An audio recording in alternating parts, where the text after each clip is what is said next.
Assalamualaikum and good afternoon. Okay, kita masuk chapter baru which is chapter 4, reinforced concrete foundation design. So this is the final chapter after final chapter untuk RC concrete design, reinforced concrete design, Okay, sebab lepas ni kita akan masuk pada steel. Okay, without further ado, let's just proceed with this reinforced concrete foundation design. Okay, so sebenarnya kita ni punya syllabus, the syllabus for BGN 242 just cover up until pad footing. Kita tak belajar street footing, mat footing kita tak belajar. Jadi kita just belajar sampai pad footing sahaja. Okay, what is pad footing ataupun pad foundation? Isolated pad bases are square or rectangular slabs provided under individual column. So load yang akan ditransfer daripada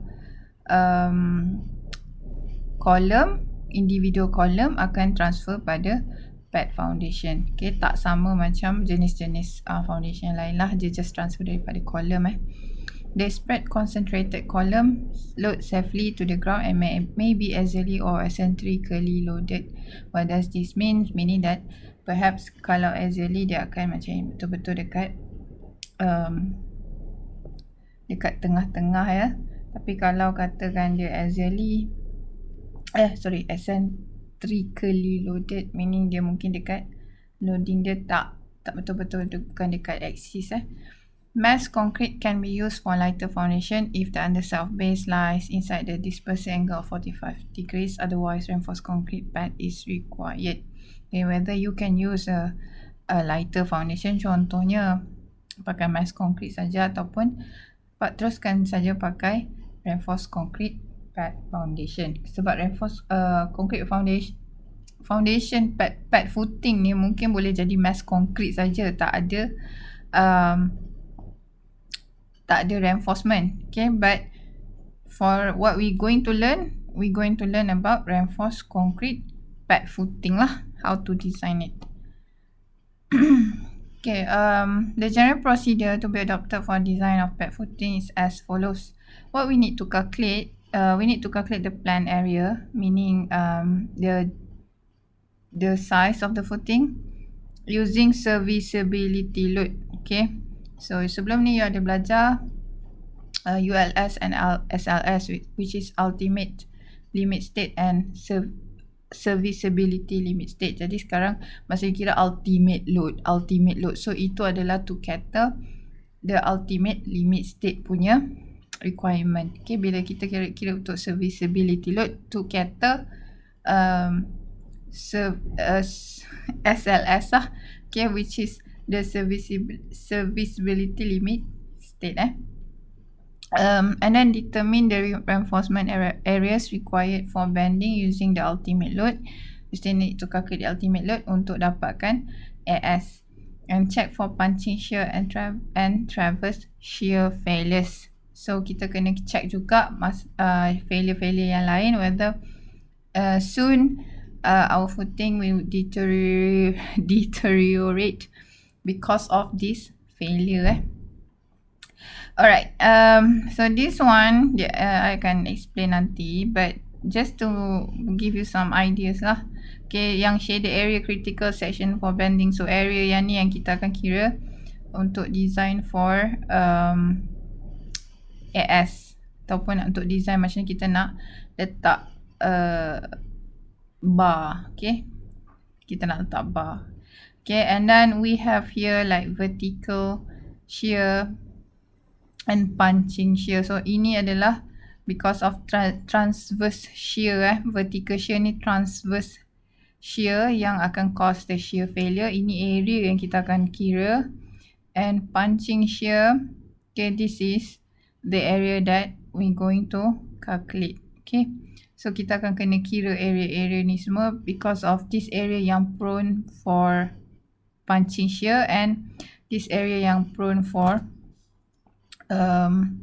transverse shear. And this one yang the one yang dia being highlighted here is yang the one yang prone to the shear failure.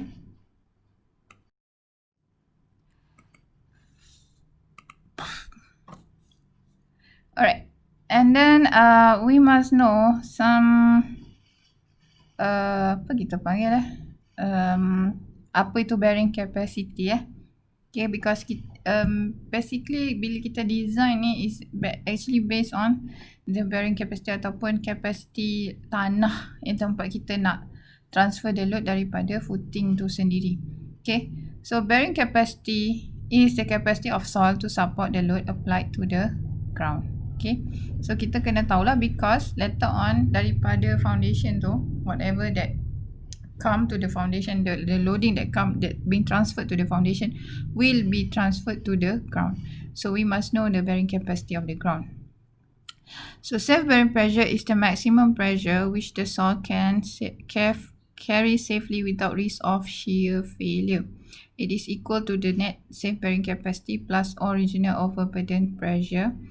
It is the bearing capacity after applying the factor of safety. So basically, self-bearing capacity ni sebenarnya kita dah consider the factor of safety sebab bearing capacity yang here, whatever here, kita tak consider lagi dia punya factor of safety sebab itu adalah bearing capacity yang tanah tu boleh carry to the maximum. But bila kita design anything, we must consider putting some additional factor of safety so that kita tahu kita allow bigger value, so that kita allow some values plus minus to make sure that it is insurely safe. So that's why ada safe bearing pressure this one, which also consider the factor of safety. And then we have the ultimate bearing pressure is the least gross pressure which will cause shear failure of the supporting soil immediately below the footing. So ultimate bearing pressure ni adalah gross pressure, which is pressure lah, yang akan cause shear failure, yang akan menyebabkan shear failure. Okay, jadi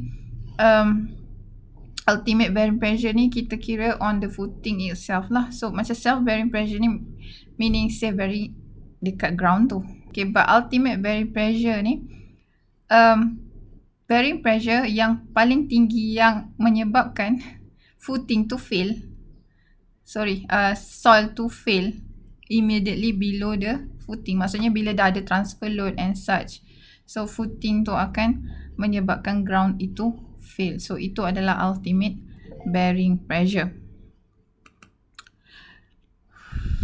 So a bearing capacity failure is defined as a foundation failure that occurs when the shear stress in the soil exceed the shear strength of the soil. Okay, jadi because of shear stress yang caused by whatever yang being transferred pada the soil tu melebihi shear strength of the soil, maksudnya kekuatan soil tu sendiri.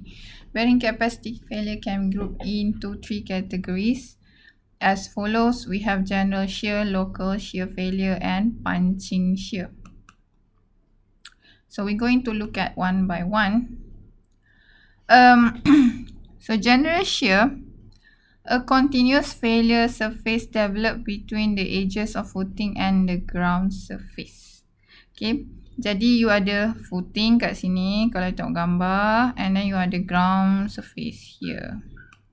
Okay, as the pressure is increased toward the QU, okay, so QU ni apa? Ultimate bearing pressure. Ultimate yang this one. QU tu adalah ini. Apa dia tak nak? Ultimate bearing pressure. Okay, maksudnya cause your failure of supporting soil immediate below the fail. Maksudnya dia dah nak fail lah tu. Maksudnya dia dah reaching, dia dah leaning towards the value yang dia akan fail QU, the state of plastic equilibrium is reached initially in the soil around the edges of the footing.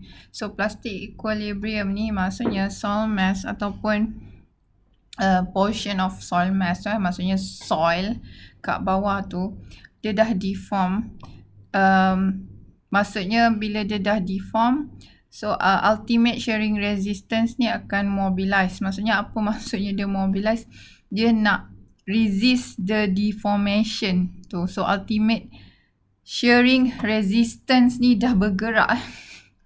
So sebenarnya kalau kita tengok apa-apa dalam soil contohnya, because of the particles kan dia macam very small and then dia macam irregular Jadi bila dia irregular, dia ada what we call it, dia ada friction between themselves Jadi bila dia dah nak deform, jadi dia akan ada shear resistance yang akan try to resist the deformation of the soil. So itu adalah plastic equilibrium.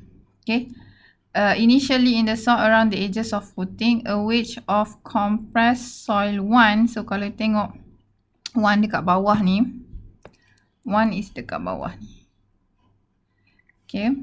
Goes down, then gradually spread downwards and outwards. Jadi dia akan spread downwards and outwards. Dia akan spread lah.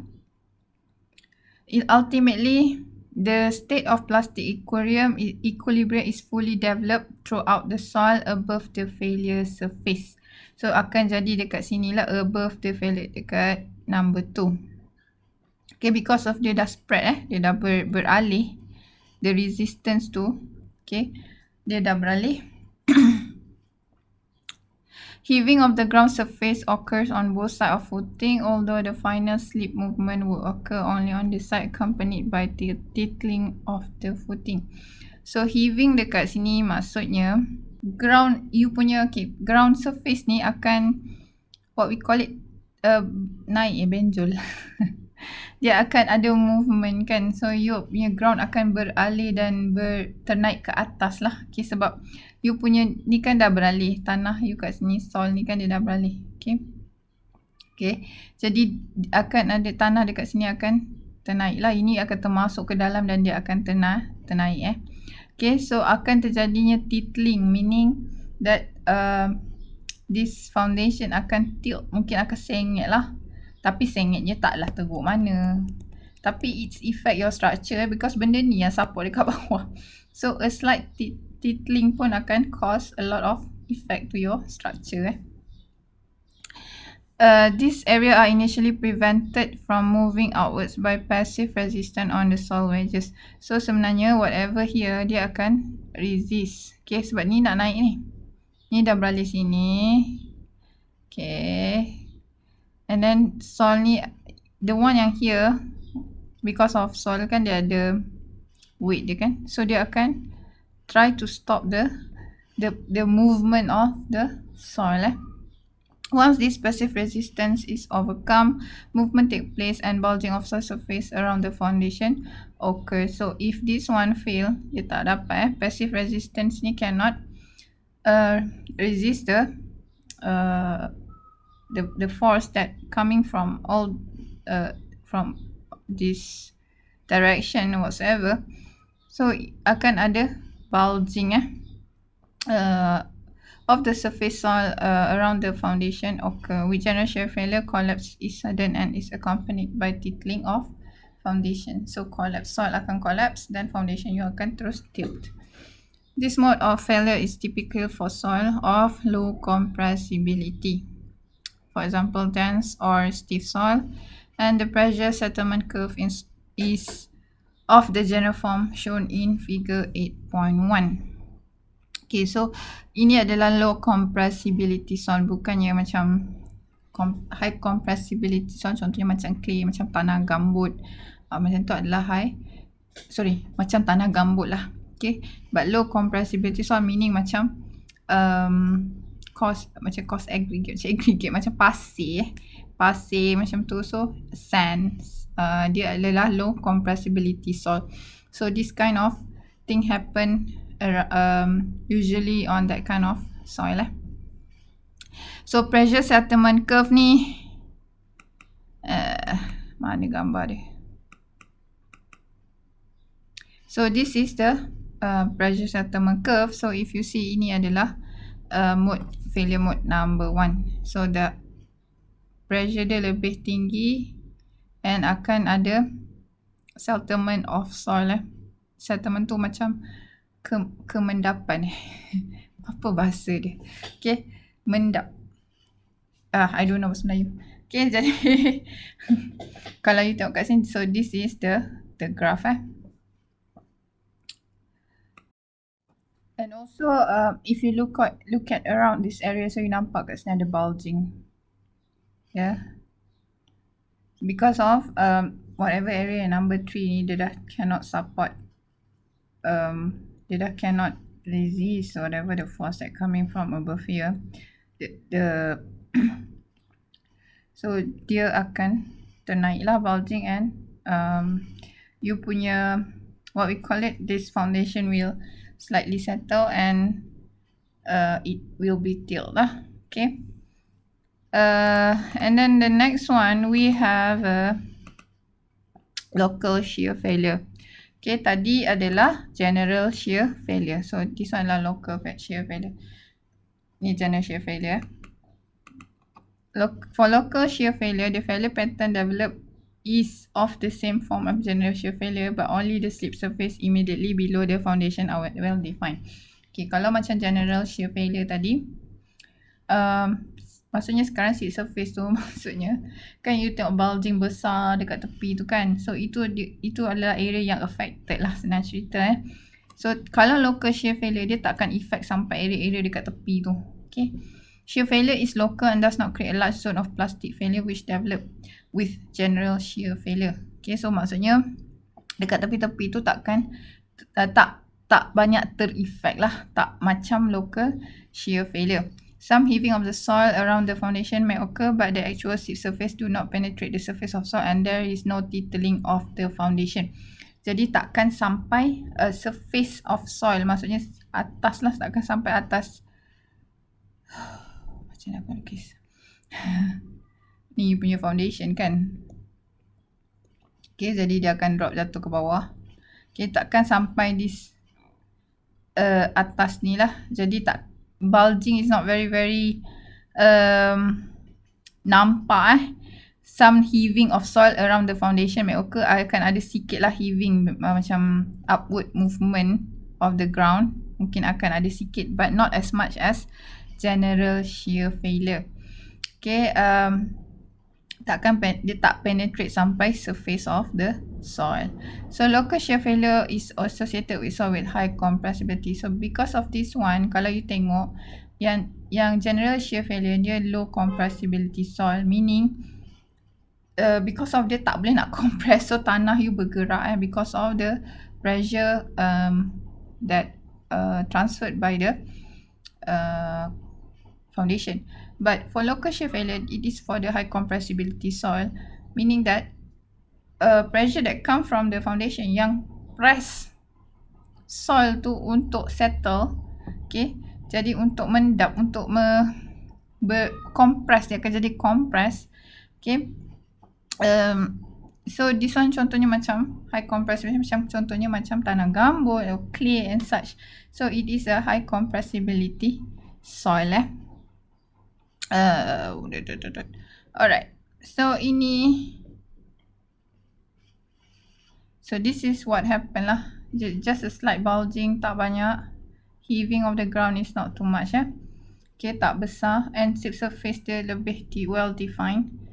Okay, area ni dia being affected, yang the one yang lebih banyak affected Okay,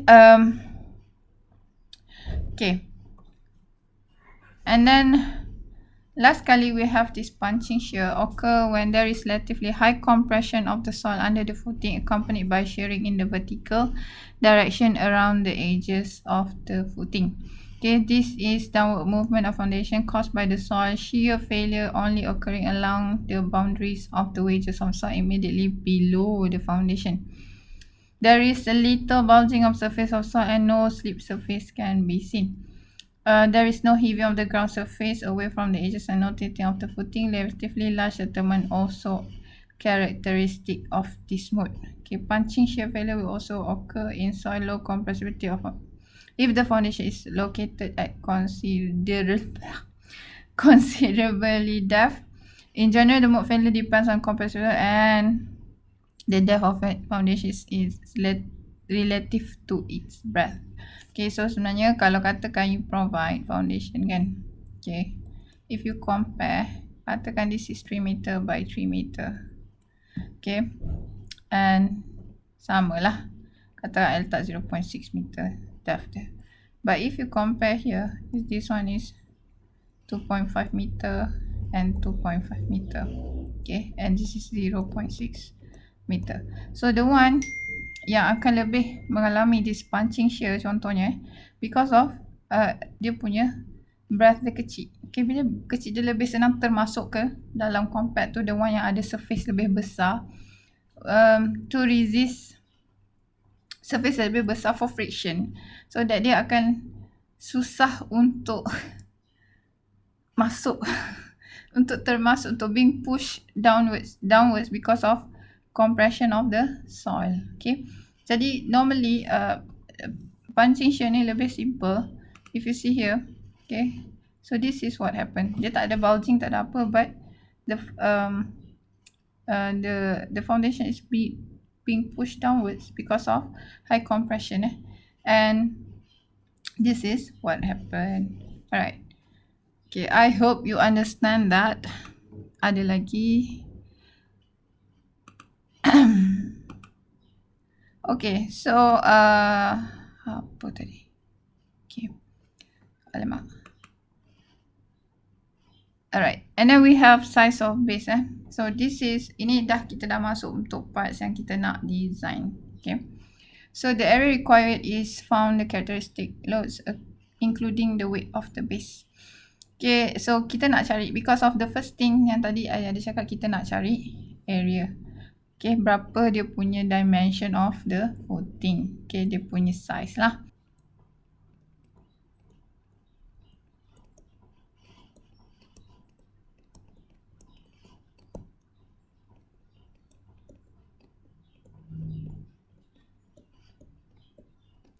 Okay, 1.0 GK plus 1.0 KK plus 1.0 W. Okay, dekat, so maksudnya kat depan ni tak adalah, tak ada macam you kira ultimate limit state yang ada, ultimate load yang ada 1.4 GK plus 1.6 QK tu kan. So itu dia punya factor of safety kan. So here factor of safety dia only 1 lah, tak ada factor of safety actually. So ini adalah serviceability load. So to get the area, so you nak dapatkan area dia, okay, adalah sama dengan serviceability load. You dividekan dengan PB. Okay, what is PB? So PB adalah safe bearing pressure. Okay, so ini adalah bearing pressure yang selamat lah, maksudnya yang saya yang macam ni lah, yang macam kalau you ingat tadi ada display pasal safe bearing pressure and the one yang dah ada factor of safety kat sini.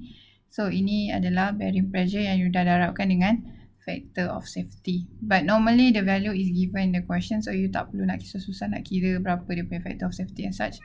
Jadi kita just boleh je pakai value of the PB which is the safe bearing pressure. So that is safe bearing pressure. Okay, so you nak dapatkan area, you just ambil je serviceability load, you divide by this apa nama benda lain?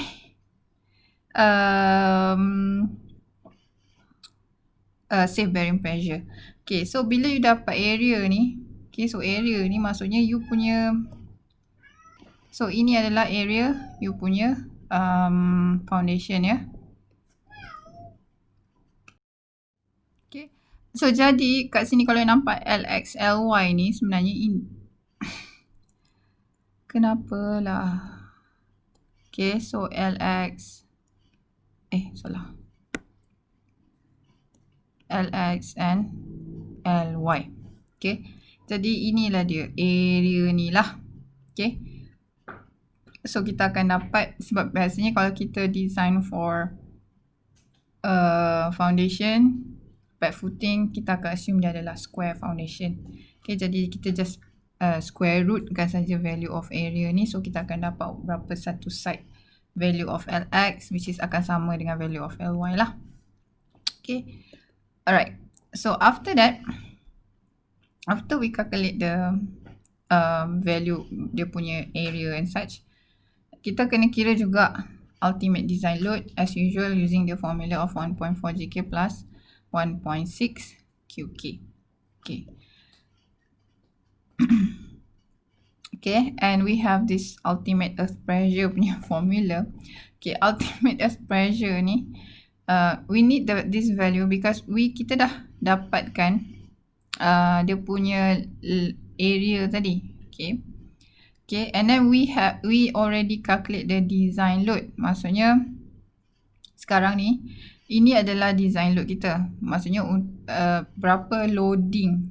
Okay, berapa loading yang being transferred to the pad footing.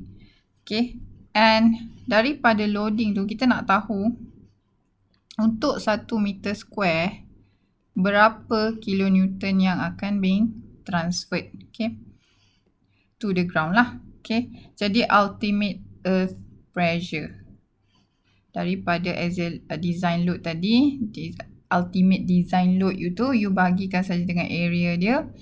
Okay, and then kita akan dapat ultimate earth pressure. Okay, after that when we get the ultimate earth pressure, okay, we need to calculate the maximum design moment dekat YY ni kat mana? Dekat sini. Okay, YY. Okay, so you ambil je PS which is the ultimate earth pressure tadi. Okay, darab dengan LY. So sekarang sebab saya sebelum ni masa yang mula-mula tadi I actually explain yang area mana yang you kena design bending reinforcement dia. Maksudnya dia punya reinforcement, main reinforcement dia lah kat mana kan. Jadi area yang tu, inilah area dia. Okay, yang masa saya cakap pasal transverse shear tadi and punching shear tadi yang masa mula-mula depan sekali. Okay, ini adalah area dia. Okay, so to get this area, so ini adalah dia punya formula. Formula dia ini. Okay, so because of this area yang you kena letak reinforcement lah. Okay, so Ly darab dengan Lx minus C divide by 2. Okay, macam mana dapat benda ni? C kat sini adalah column width, bukannya concrete cover So this is C. Okay, if you look at here, this is C. Okay, kita nak dapatkan area ni. So ini Lx. So ini adalah panjang Lx. Okay, kita area ni area yang being shaded here, Ly, and then darab dengan, so Lx, you ada Lx. Lx adalah dari sini sampai sini. Okay, but we want kita nak sampai sini je. Okay, so Lx minus C. So Lx, you buang area ni, you akan dapat panjang ini 2 je. Okay, okay, and then you bagi 2, you dapatlah panjang ini saja. Okay, you dapatlah this value berapa panjang, berapa lebar dia kat sini. So that is Lx minus C divided by 2. But the fact that kita nak moment, okay, ini bukan moment.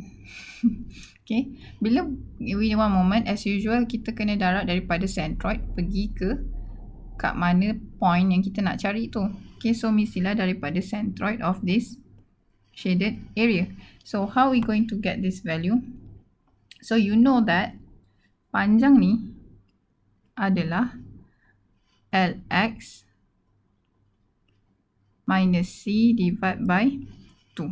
Okay, tapi kalau you nak panjang ni saja, sebab you nak moment tu akan transfer to this point C, dekat betul-betul dekat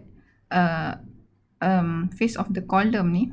Okay, you just divide kan value ni dengan 2. Okay, so maksudnya Lx minus C divide by 2, you bagi lagi dengan 2. Okay, so bila bagi 2, so that's why lah bagi 4 dekat sini. Because of kalau you bagi 2, maksudnya darab 1/2 lah kan. Okay, maksudnya jadilah Lx minus C divide by 4. So inilah keluar formula ini. Okay, so kita akan dapat My Y, moment dy. Alright. Lepas you dapat MYY, sebab okay, for pad footing kita tak cari WL square over 8, kita tak pakai tu, kita calculate MYY moment DYY. Okay, formula masih sama, you calculate K, you calculate Z as usual, and S, and then as usual juga. And then distribution of reinforcement. Okay, so since you dah dapat AS, kita kena design for reinforcement. So ini adalah typical cross section of bars yang kita belajar, tapi for foundation kita tak pakai the one yang spacing macam slab. Okay, slab saja yang pakai that kind of spacing punya table.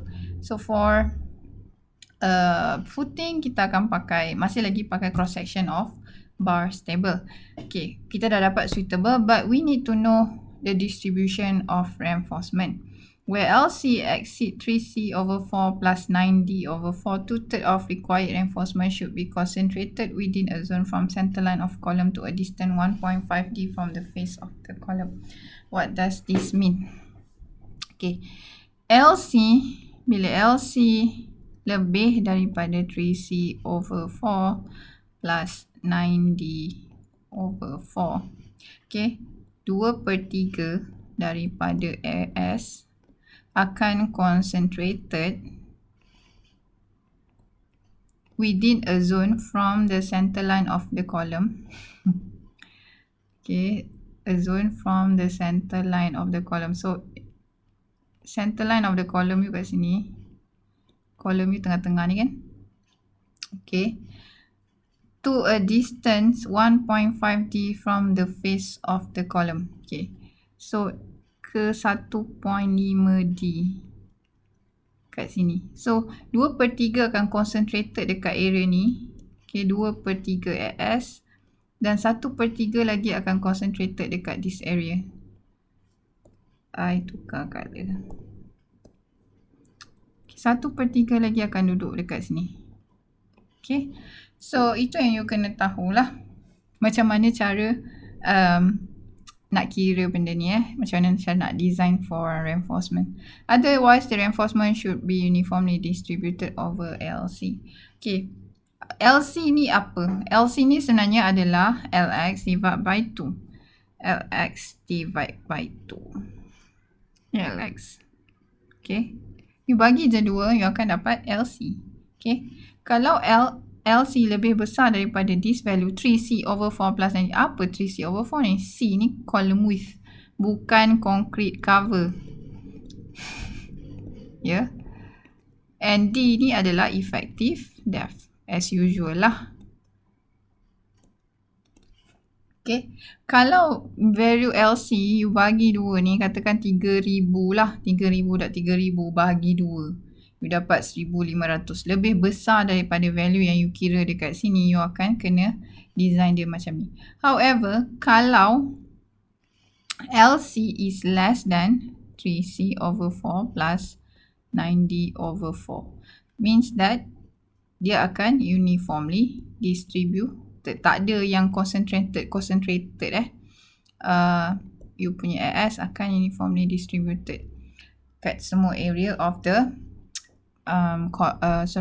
foundation you. Okay, and then anchorage length adalah 37 times diameter. So bila you dah choose suitable diameter, you akan kena kira anchorage length. So what is anchorage length? So kalau you masih ingat lah, I'm not sure apa yang you buat masa you belajar BC, you kena buat pad footing or not. Okay, you have this kind of foundation yang mungkin attached to the column. Anchorage ni maksudnya sambungan daripada column tu ke foundation. Nanti you akan ada banyak lah. Bar ni bukan 2 biji. Ni je dia ada keliling column tu ya. So, ini adalah anchorage length which is 37 diameter. Okay.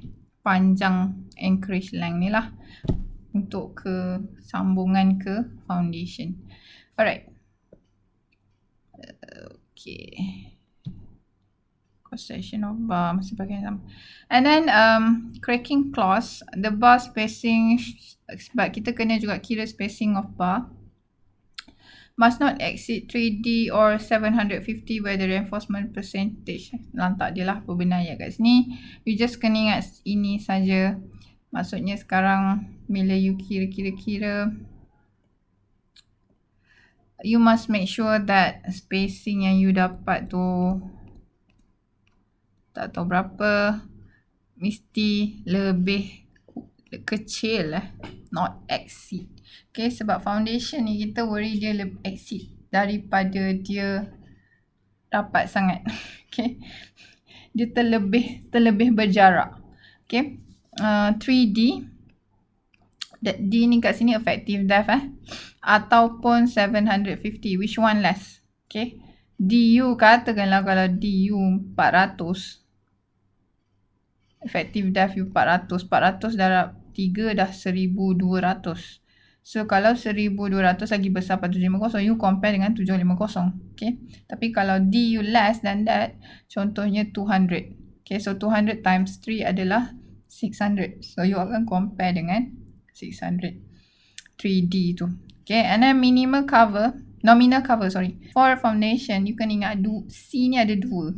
Satu column width, satu lagi concrete cover. Nominal cover ni, concrete cover masih lagi terpanggil C So depends on the formula. Okay, so don't be confused C mana yang you nak pakai. So kita kena juga check for concrete, kena juga kira concrete cover. Ada consideration for concrete cover. Kalau tak, macam mana pula you punya foundation tu akan exposed to the weather without the cover. Minimum cover should be 75 mm if directly against the earth. So kalau katakan foundation you tak ada concrete blinding, okay, ataupun kita panggil dia apa lupa lah. Kan selalu kalau you buat foundation, you akan letak dulu concrete dekat bawah, dekat direct to the ground, okay, so that dia akan a barrier for any reaction between ground dengan you punya structure. So concrete inilah blinding tu. Okay, concrete blinding. It just untuk prevent any reaction. Maksudnya sebab kan tanah ada macam-macam. Tanah dalam tu ada like all those organism organisma,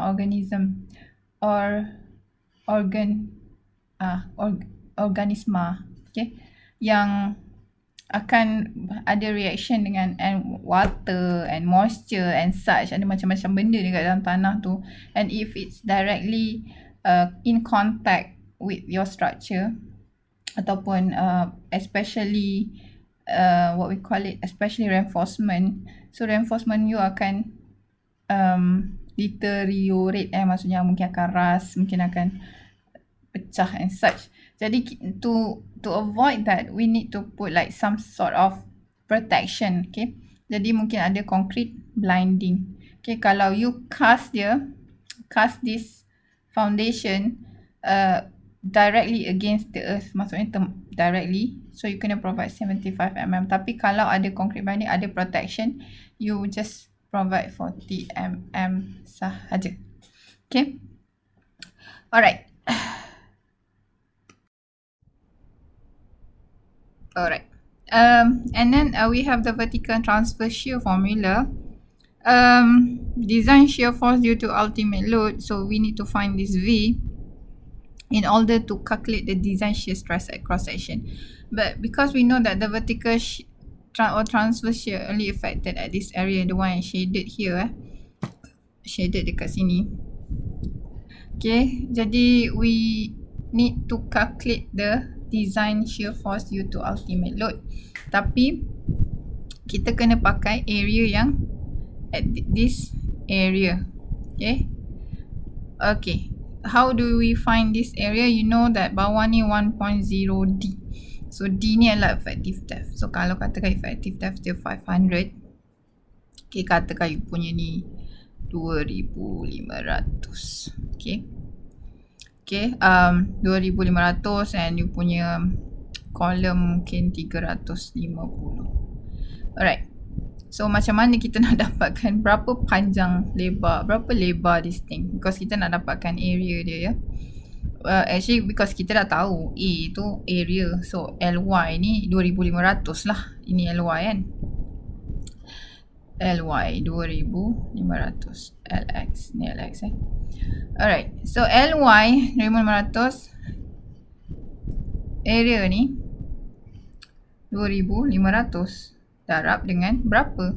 So area dia kita nak cari, we know that this is 2500 and this is 350 and 1.0 darab D. Kat kononnya lah effective depth you adalah 500. Okay, so 500 times 1 adalah 500 jugalah.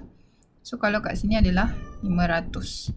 So you have the lebar ni 2500. So 2500 you kena tolakkan dengan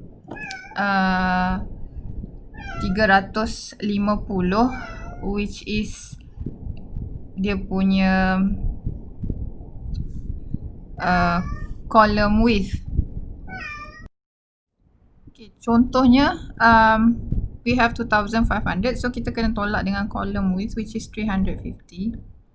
Okay, so kita dapat 2150. So 2150 adalah area inilah. Ni contoh saja ya. Area ini daripada sini sampai sini. 2150 ni yang ni dengan ini adalah 2150. Dua panjang tu, dua panjang tu combine tu kan dah 2150. And at the same time kita juga kena tolak dengan 500 ni. So 500 dua belah So ini 500, this one also 500. So minus dengan 1000 lah sebab ada dua belah. Okay, so kita dapat 1150. So 1150 sekarang adalah yang ini dan yang ini. So kita bahagi dengan 2. So you akan dapat value dia 575. So ini adalah from here to here adalah 500. This is example only lah macam mana kita nak dapatkan area ni So you dah tahu dah. Ini adalah 575. So kita dah dapat area dia. So you ambil je ultimate earth pressure yang you dah calculate sebelum ni, you darabkan dengan area, you akan dapat some values for design shear force. And then kita kena kira design shear stress. As usual kita divide by BD. So B breadth and D adalah effective depth dia. Okay, B kat sini bukan 1000 dia tak sama dengan slab. So B kita adalah 2500 lah. And effective depth adalah 500 contohnya and then you dah dapat value of V. So as usual what we must do, we must calculate the VC. So as usual kita kena kira VC. So using the formula of VC again, kita akan formula yang panjang ni, kita akan dapat value of VC dan kita akan comparekan dengan V. Make sure V is less than VC. Okay, kalau V lebih besar dari VC, then kita kena juga design for vertical or transverse shear punya apa kita panggil reinforcement lah. Okay, to avoid any shearing to happen so that's why kita just checking sahajalah. Okay, and punching shear pun sama. Okay, using this formula, but punching shear the area is different. Okay, so for punching shear saya dah masukkan gambar ni, hilang pula dia. Okay, sama juga you kena kira V design shear force due to ultimate load, tapi this one adalah for punching shear. So area kat sini lagi berubah juga. Okay, tak sama macam yang sebelum ni lah. So area kat sini kenapa lah dia jadi macam ni, I don't understand lah. This what we call this okay, area sabar area ni lain sikit cara kira dia. So you akan kira area yang shaded area dekat keliling you punya foundation So how we going to calculate? Sama juga, this is 1.5D dekat keliling ni. So you akan kira area ni besar-besar, you akan tolak dengan area yang dekat dalam ni lah. Okay, how we going to do that? So you know that, contohnya lagi I bagi this is 2000. 500 again, and this is 2500 contohnya ya. Okay, and we have D, contohnya D adalah 500 lagi ya. 1.5 times 500, you akan dapat 750. Okay, so this is 750. So 750, contohnya column width you tadi macam tadi, berapa I letak? Lupa dah. 350. Itu example saja So C kat sini 350. Okay, so 750 times 2, it is 1500. So 1500, so maksudnya dapat 750 kat sini, 750 dekat sini jugalah Okay, so and then you kena tambah dengan this 350 sebab you nak dapatkan berapa panjang dekat sini. No, I mean you nak dapatkan the whole thing ni berapa. Okay, so you dapat 1850 contoh saja. Okay, 1850. So you kira lah, so 1850 darab dengan 1850 sebab dua-dua belah sama 1.85 darab 1.85, so you akan dapat area yang tengah ni. So area luar ni 2.5 times 2.5 minus dengan 1.8, 5 times 1.85. So you akan dapat berapa area dia. Okay, and then we going to get this design shear force. After you dapat design shear force, you need to calculate the design shear stress at cross section. Because after this we still need to compare dengan value of VC kita. Okay, VC yang kita kira tadi tu, kita must make sure that V must be less than VC lah. Okay, design apa, concrete shear stress tadi, VC tu Alright, perimeter. So perimeter maksudnya perimeter yang mana? Perimeter yang ini. Okay, berapa panjang ini? Okay, inilah perimeter dia. Okay,